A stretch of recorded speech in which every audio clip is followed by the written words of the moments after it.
Les avis diffèrent sur l'affaire Sweet Beauté opposant la masseuse Adji Sarr et l'homme politique Ousmane Sonko.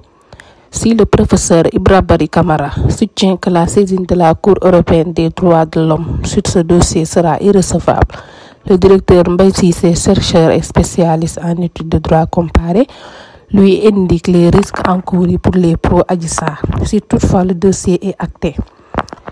Des souteneurs d'Adji Sarr comptent saisir la Cour européenne des droits de l'homme pour que l'affaire de viol présumé opposant la masseuse à Ousmane Sonko soit jugée. Mais ces derniers peuvent être traduits en justice par le président de PASTEF pour harcèlement moral d'après le directeur Cissé. Interrogé sur la question par nos confrères de Source A, le spécialiste en études de droit comparé informe que l'invocation d'une compétence universelle de la Belgique sur une affaire purement privée pourrait être qualifiée de plainte abusive. Ousmane Sonko peut traduire en justice ses plaignants pour harcèlement moral à l'image de la même plainte qui lui est destinée par un recours au Conseil du contentieux étranger pour abus sur son intégrité morale, déclare-t-il.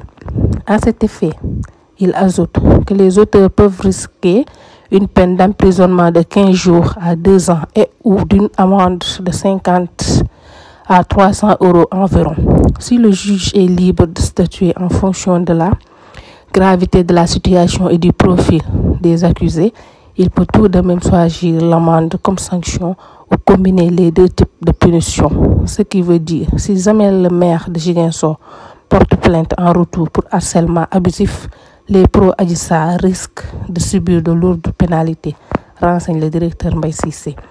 À en croire ce dernier, cette plainte ne va en aucun cas prospérer devant le juge d'instruction belge, car la compétence universelle ne vise que les infractions de caractère international, notamment les actes sous-jacents de crimes contre l'humanité, crimes de guerre et de génocide.